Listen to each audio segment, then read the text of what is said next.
Off the coast of Belize, there lies a massive underwater sinkhole called the Great Blue Hole that extends 125 meters into the Earth's crust. For decades, scuba divers and snorkelers have been cruising the surface waters, but a few have dared to venture deeper and explore what lies beyond the blackness. However, in the winter of 2018, a crew from Aquatica Submarines started their descent to the bottom of the Blue Hole. What was the goal? What did they find? Join us as we explore what they found at the bottom of the Great Blue Hole that terrifies the whole world. The things found in the Belize Great Blue Hole. The mission of the Aquatica Submarines crew was to create a 3D map of the sinkhole's interior, but along the way, they came across some common and rather uncommon sights. As the crew started, they found the usual suspects: reef sharks, turtles, and giant corals. But as they pushed 90 meters, life started to vanish. The culprit was a thick layer of toxic hydrogen sulfide spanning the width of the entire sinkhole like a floating blanket. Underneath that, there is no oxygen, no life, and down there, conch shells, and hermit crabs that had fallen into the hole and suffocated were found. Past the conch graveyard and toward the bottom of the hole, around 120 meters deep, the team found something they did not expect: small stalactites. This surprise gave scientists clues to the hole's ancient past. Stalactites can only form when water drips down a stone. Therefore, this hints that this used to be a big, dry cave, and it was during a really prolific era on Earth, so there was probably lots of stuff living in it. Scientists believe the cave formed during the last ice age, which ended about 14,000 years ago.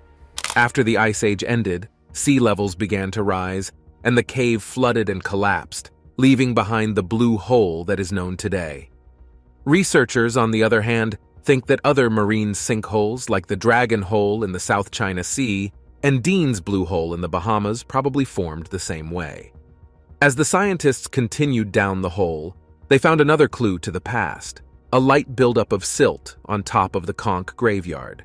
The silt itself on the bottom recovery is a pretty good record of all of the different hurricanes, storm cycles, and glaciations that have happened.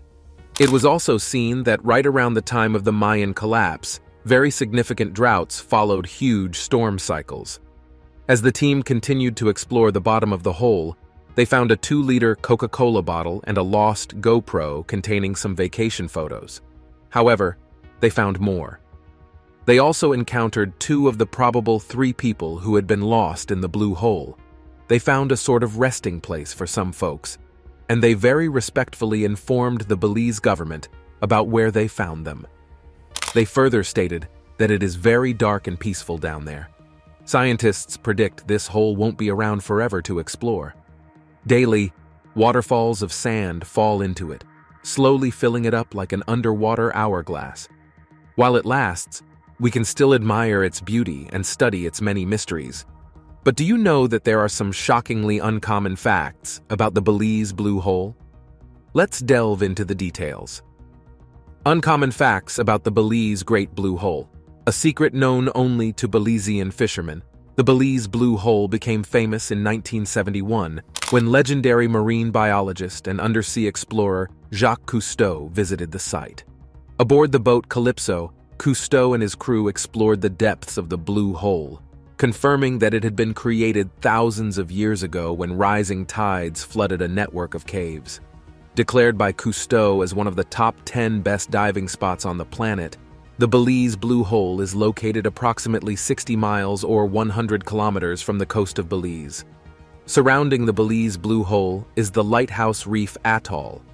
Divers can use the shallow waters of the atoll's lagoon to begin their descent to the now flooded cave that contains stalactites and stalagmites up to 40 feet or 12 meters in length.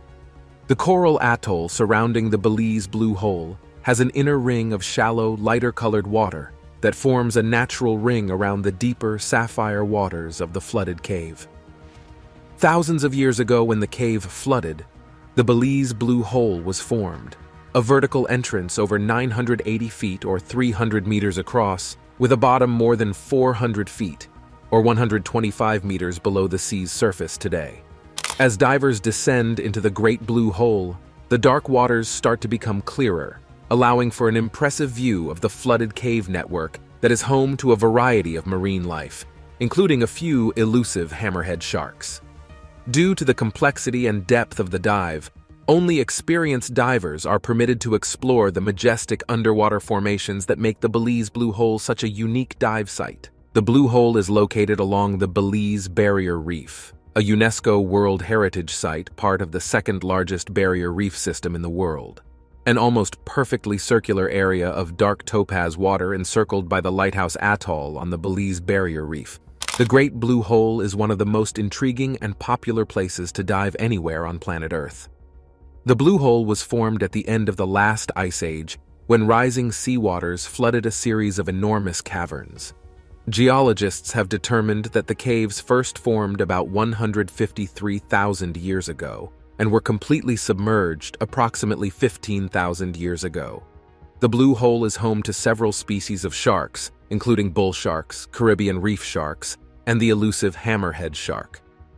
In 2012, the Discovery Channel ranked the Blue Hole as #1 on its list of 10 most amazing places on Earth. The Blue Hole is visible from space, easily identifiable by its unique circular formation and location within the midst of the greater Belize Barrier Reef. The name Blue Hole was coined by the British diver Ned Middleton in his book 10 Years Underwater, published in 1988. Due to the complexity of diving required, the Blue Hole is restricted to experienced divers only with a minimum of 24 completed dives, the most dangerous blue hole. Among the several blue holes in the world, considered to be by far the most dangerous is the Blue Hole in the Red Sea in the Sinai Peninsula of Egypt. Some of the horrifying incidents that have taken place here will be highlighted. Tariq Omar, professionally, is a technical diver and instructor. Informally, he is nicknamed the Bone Collector. He has also been called the Grave Keeper, and the grave or cemetery that he keeps is the Blue Hole in the Sinai Peninsula of Egypt. The Blue Hole is one of the most popular dive sites on Earth for both novice and expert divers, but it is also thought to be the single deadliest dive site on the planet. Over the years, it is estimated that a minimum of 130 people have lost their lives diving the hole, but some estimates even put the figure at over 200. However, since no official records have been kept, nobody is certain. Matter of fact, it could even be significantly higher. Since the late 90s, Tariq has been involved in the majority, if not all, of the body recoveries that have been performed. After 2 decades of making the recoveries, he has lost count so much that the only names that he remembers are the first 2 that he ever recovered, shortly after coming to the nearby city. They were Martin Gara and Connor O'Regan. In 1997, Martin traveled from Ireland to Egypt to spend the year working as a dive instructor, taking advantage of all the great spots this area had to offer. Part of the way through the year, his friend Connor joined so that the 2 of them could finish out the rest of the year together. Connor was almost through the final phase of becoming an instructor as well, so both men were quite experienced. By the people who knew them, they were considered meticulous divers as well. Furthermore, they both loved diving so much that this trip was like a test run for some big plans they had upon returning to Ireland. The 2 of them planned to scope out the area so they could then set up a travel agency that would specialize in overseas dive tours. In November of that year, about a month in advance of them heading home, they both went to visit the famous Blue Hole dive spot to do some diving.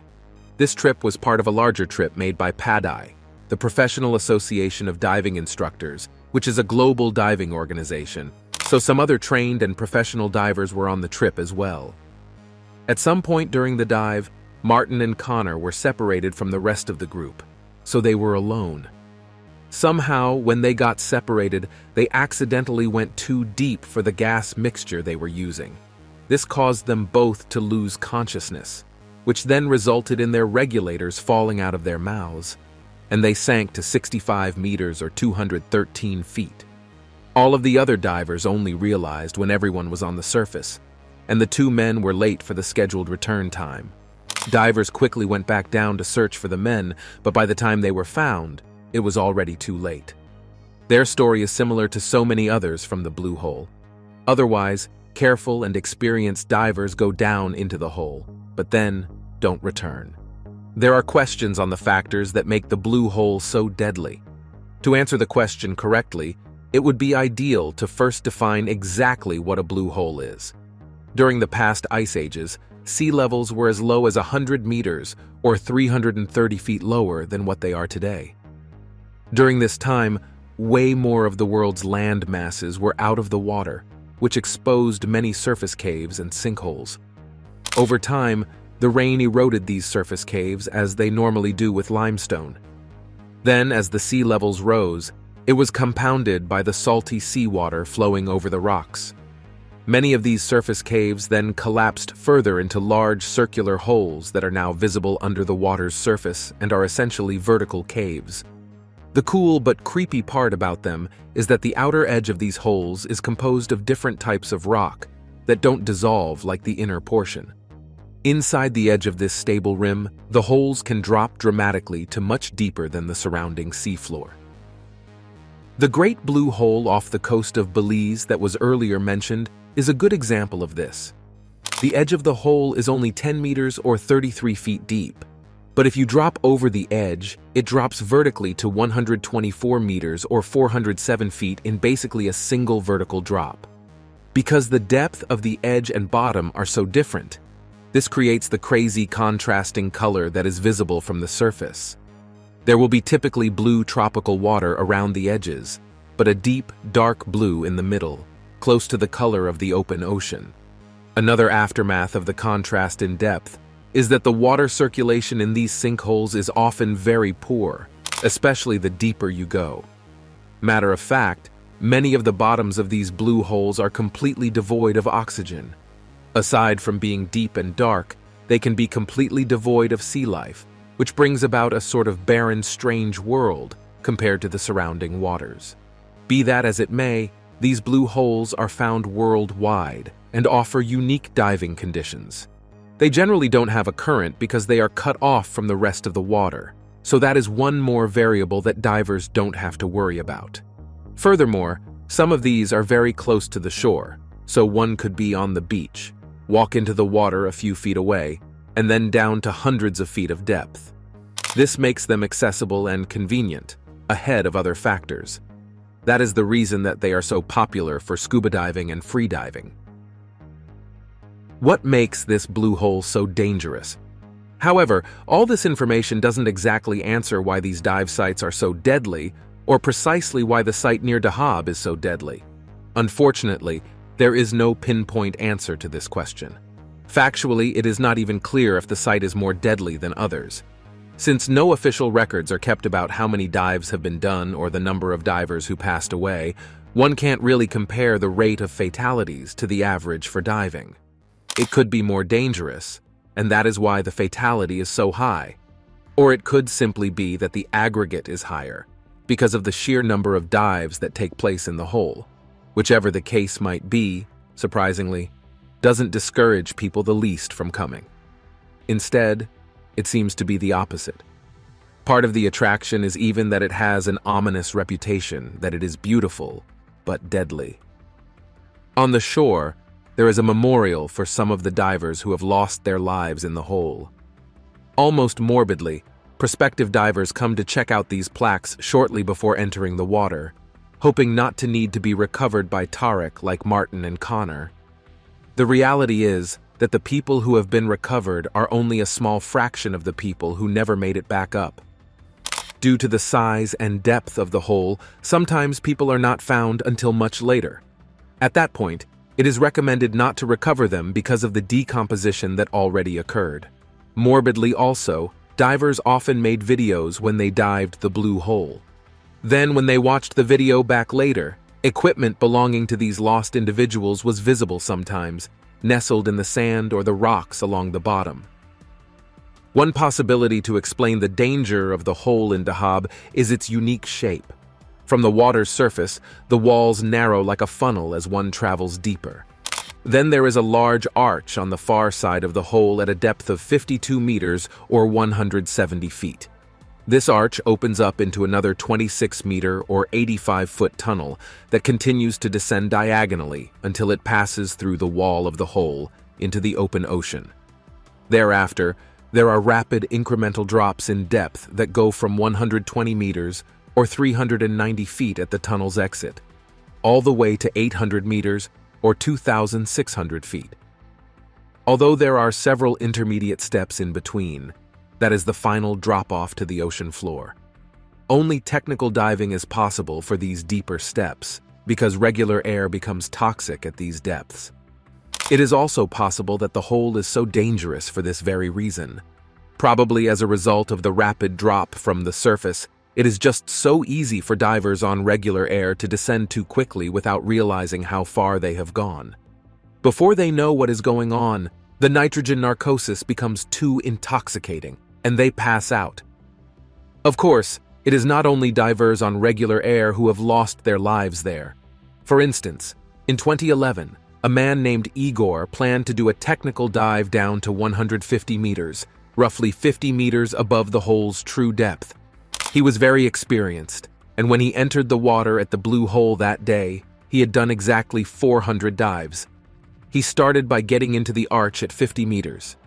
Then, at 90 meters, he passed another man who recalled thinking that Igor looked shaky, but that Igor gestured to him that he was okay. Followed by 120 meters, then 150 meters, and Igor was at the deepest he had ever been by far. After a hard landing on a ledge at 150 meters, he began to ascend, but things began to go bad at that point. At 130 meters, Igor began to gasp. This turned into complete panic, and in an instant, the diver shot up to the surface without making any stops. For the depth that he dove, that was a terrifying thing to do without making decompression stops.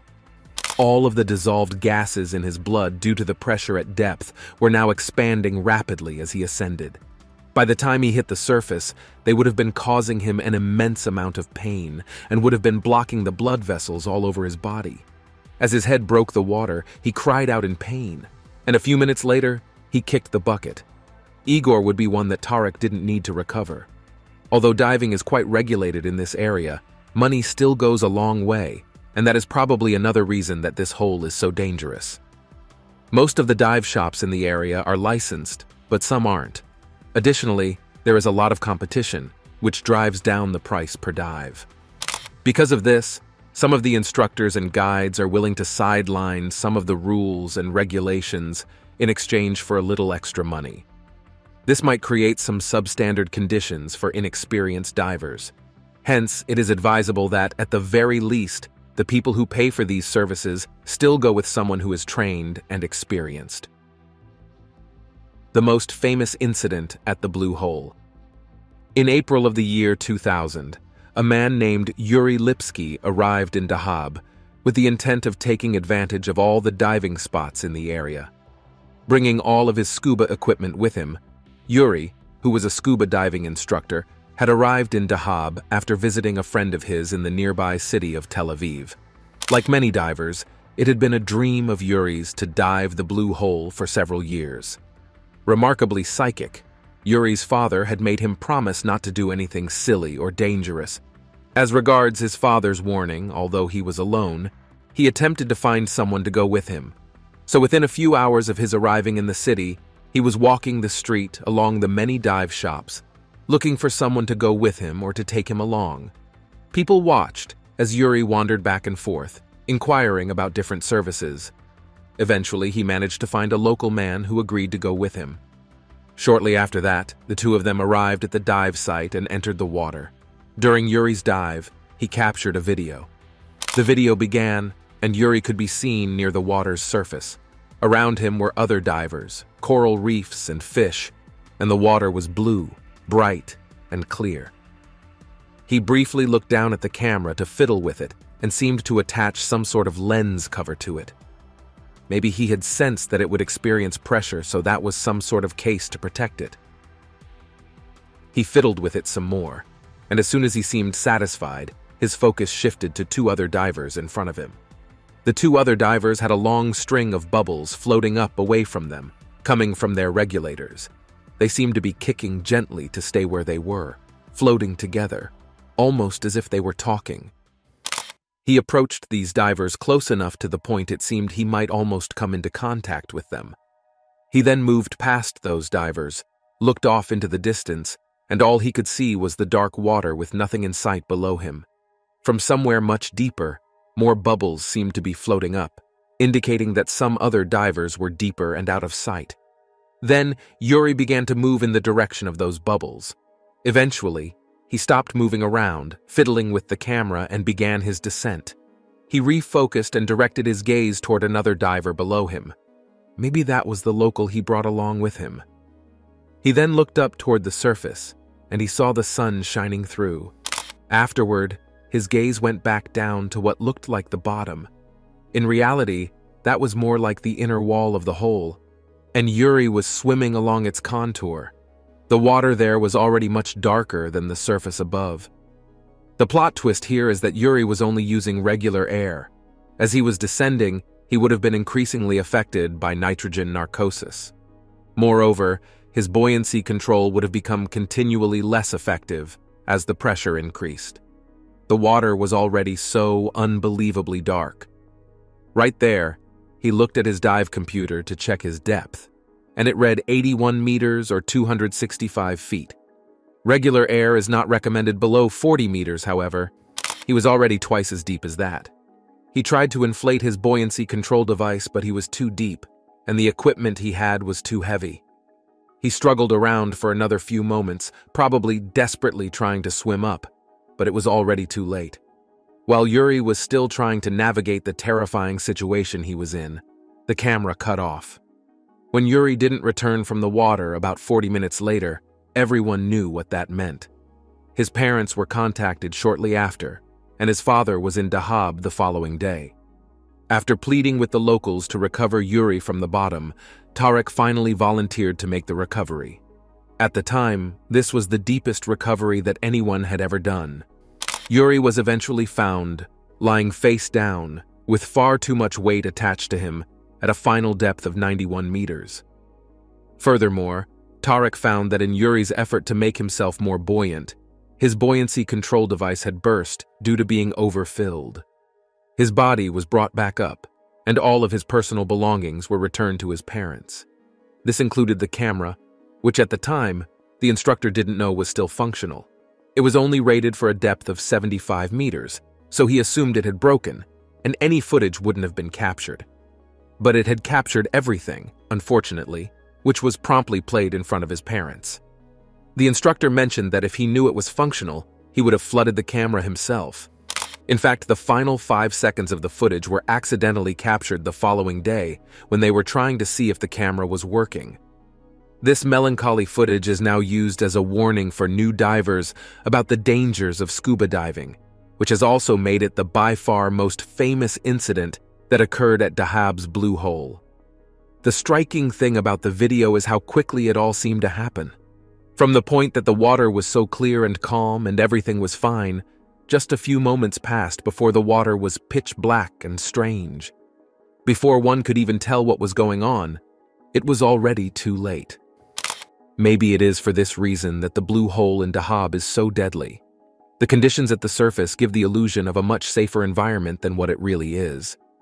To see the full video of Yuri's tragic passing, search Yuri Lipsky on YouTube. A massive blue hole recently discovered near Mexico. Thanks to the discovery of what is now considered the world's second deepest blue hole, the mysterious world of blue holes just got a bit more intriguing. Guided by tips from fishermen, scientists from Colegio de la Frontera Sur explored a tropical estuary off the southeastern coast of the Yucatan Peninsula in Mexico and found a blue hole. It spans 147,000 square feet across and dips 900 feet down. The world's largest blue hole, the Dragon Hole in the South China Sea, is not much deeper than this newly discovered one, as it clocks in at about 980 feet deep.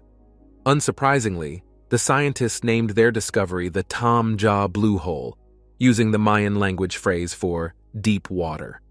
Although the new blue hole was discovered in 2021, the researchers only recently detailed their findings in a study published in Frontiers in Marine Science. With a circular opening near the surface, just 15 feet below sea level, the steep 80-degree-plus slopes form a large conic structure the scientists say is covered by biofilms, sediments, limestone, and gypsum ledges. Studying the microbial diversity of these blue holes can offer a glimpse into the type of life surviving in the unique environment. The National Oceanic and Atmospheric Association, popularly known as NOAA, calls blue holes underwater sinkholes. Made of karst, which is calcium carbonate rock, they are known as ecological hotspots. NOAA also says the seawater chemistry in the holes is unique. The human knowledge of blue holes is limited by accessibility issues, sometimes due to the opening being too small or the depths being so great, and sometimes due to limited oxygen in the water, making it dangerous to explore without specialized equipment. With the openings of blue holes being below sea level, the karst walls block tidal flows, creating a unique mixture of water properties within the hole.